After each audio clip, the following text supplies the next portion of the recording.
যত পারো রিভিশন দাও। বি ইউনিটে যারা ভর্তি পরীক্ষা দিবা প্রচুর রিভিশন দাও।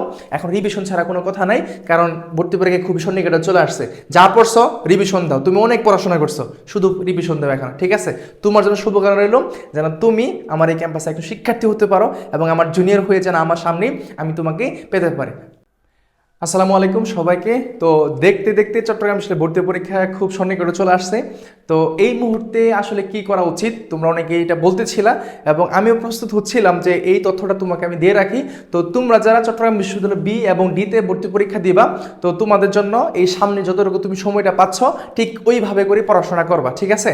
তো প্রথমত আমরা বি ইউনিট নিয়ে আলোচনা করি। তো বি ইউনিটের ভর্তি পরীক্ষার ক্ষেত্রে আমার 3টা বিষয় ভর্তি পরীক্ষাটা হয়, অর্থাৎ হচ্ছে আমার এখানে বাংলা হয়, দেন হচ্ছে ইংলিশ, দেন হচ্ছে আমাদের ইংলিশ, হ্যাঁ, তারপর হচ্ছে আমাদের জিকে। অর্থাৎ বাংলাতে হচ্ছে 30 থাকে, ইংলিশে 30 থাকে, আর জিকেতে হচ্ছে 40 থাকে। এখন বি ইউনিটে চান্স পাওয়ার যে টেকনিকটা এটা তোমার সাথে একটু শেয়ার করি।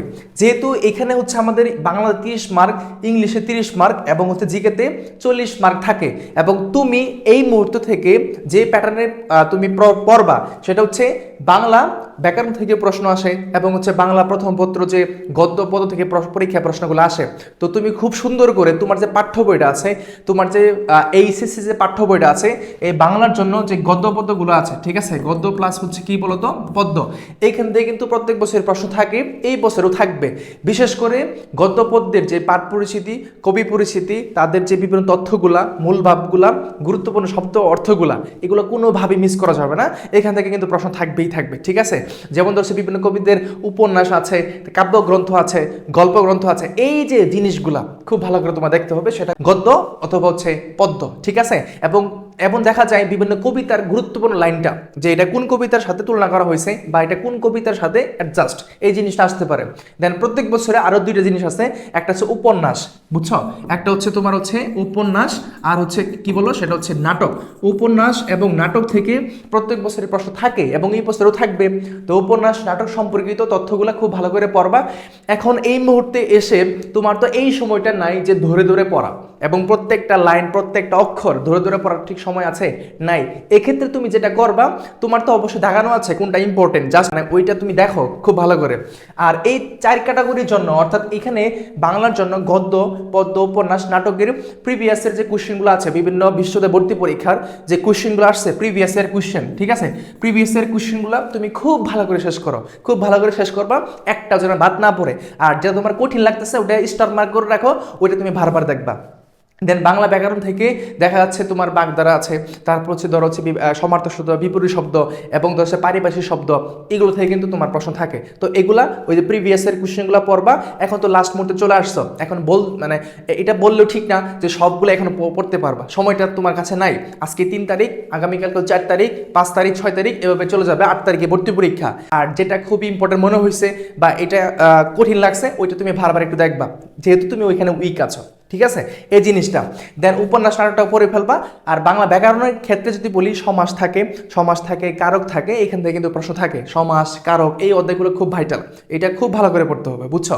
বিভিন্ন ধরনের শব্দ শ্রেণী আছে, সরল বাক্য, জটিল বাক্য, যৌগিক বাক্য, এই যে প্যাটার্নগুলো আছে এগুলো খুব ভালো করে দেখবা।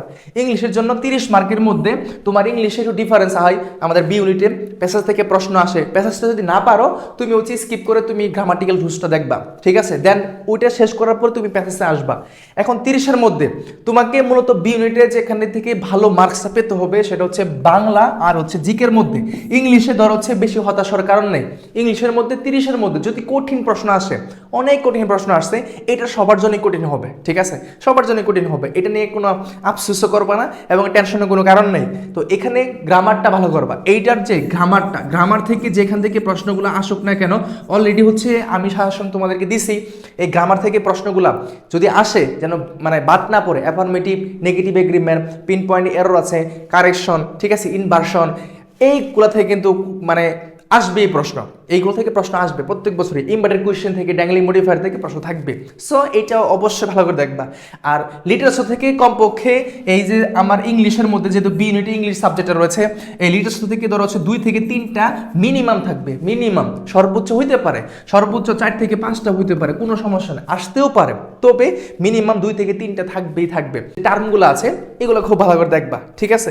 দেন হচ্ছে আমাদের এখানে জিকের ক্ষেত্রে বলি, জিকের মধ্যে বাংলাদেশ আন্তর্জাতিকের মধ্যে থেকে সাম্প্রতিক থেকে চপিতে প্রত্যেক বছর বেশি বেশি প্রশ্ন আসে। সাম্প্রতিক জিনিসটা তোমরা দেখার চেষ্টা করবা, সেটা পত্রপত্রিকা হোক বা কারেন্ট অ্যাফেয়ার্স হোক বা সাম্প্রতিক যে বইগুলো আছে যেটাই হোক না কেন, তুমি খুব ভালো করে দেখবা এই জিকের জন্য, ঠিক আছে? জিকেতে কিন্তু এটা কথা অবশ্যই মাথায় রাখতে হবে, আমার কূপটা দিতে হবে এই জিকে আর বাংলার মধ্যে। এখানে কোনোভাবেই মাইনাস পয়েন্ট খাওয়া যাবে না, বুঝছো?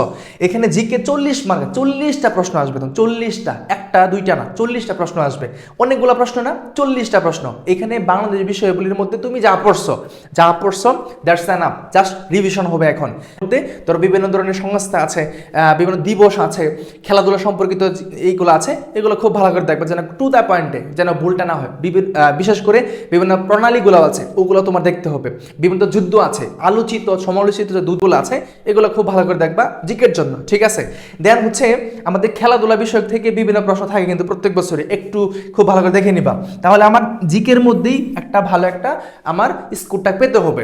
এবং সাম্প্রতিক থেকে প্রশ্ন আসবে, এটা 100% গ্যারেন্টি। সো সাম্প্রতিক থেকে প্রশ্নটা আসার জন্য তোমরা সাম্প্রতিক প্রশ্নগুলো খুব ভালো করে পড়বা। তো বি ইউনিটের জন্য মোটামুটি এই হচ্ছে কাহিনী। ডি ইউনিটের জন্য ইংলিশের যে টপিকগুলো আমি দিছি এই পর্যন্ত, লাইভ সেশন হয়েছে বা রেকর্ড ভিডিও হয়েছে, সাজেশন হয়েছে, সবগুলোতে আমি দিছি তোমাদের বিডি ইউনিটের জন্য, ঠিক আছে? ইংলিশে কি করবা না করবা। এখানে ডি ইউনিটে গত বছর হচ্ছে আমাদের গত মেসেজটা আসে নাই, কিন্তু এই বছর আসবে কিনা বলা যাচ্ছে না, আসলেও কোনো টেনশন নাই, ঠিক আছে? আসলেও একটু ওইভাবে আসবে, বি ইউনিটের মতো না। ডি ইউনিটের পরীক্ষাটা বি চেয়ে ইংলিশটা একটু সহজ হবে, বুঝছো? তো ডি ইউনিটের জন্য তোমরা হচ্ছে গ্রামার পার্টটা খুব ভালো করে দেখতে হবে, মেমোরাইজিং পার্টটা খুব ভালো করে দেখতে হবে। স্পিকিং থেকে প্রশ্ন সম্ভাবনা সব থেকে বেশি এই বছর, এবং হচ্ছে গ্রামার থেকে ট্যাগ কোয়েশ্চেন বলো, দেন হচ্ছে কন্ডিশনাল সেন্টেন্স কারেকশন, এগুলো বাদ দেওয়া যাবে না, বুঝছো? বিডি সেম প্যাটার্ন, বা পার্থক্যটা হচ্ছে আমার হচ্ছে বিভিন্ন লিটারের টার্মগুলো, ওই টার্মগুলো থেকে বিতে বেশি আসে কিন্তু ডিতে দেখা যায় না, বুঝছো? মানে লিটারেচারটা। সো এই ডিতেও আসতে পারে, তোমরা খুব ভালো করে দেখে নিবা। আর ডি এর ভর্তি পরীক্ষা যেহেতু আমার আর অনেক সময় আছে 22 তারিখে, তো এই সময় কেমনে প্রস্তুতি নিলে খুব ভালো হয় এটা একটা রুটিন সেট আপ করে ফেলবা। বিশেষ করে ডি ইউনিটে একটা আইকিউ নামে একটা সাবজেক্ট আছে, আইকিউ, মানসিক দক্ষতা। তো এইটা কিন্তু আলাদা একটা প্রশ্ন প্যাটার্ন বলা যায়। সো এখানে একটা শিক্ষার্থী যদি খুব ভালো করে গত 10 বছরের প্রশ্নগুলো খুব ভালো করে ঘাটি গুটিয়ে পড়ে, তাহলে এখানে সে 20-এর মধ্যে মিনিমাম সে 18 পাবে। সো টেনশন হওয়ার কিছু না, হাইপার হওয়ার কিছু নাই, ঠিক আছে? তো আমাদের একটা বেসে শুরু হচ্ছে 8 তারিখের পর থেকে আইকিউর জন্য, তুমি চাইলে সেটা অ্যাড হইতে পারে, কোনো সমস্যা নেই।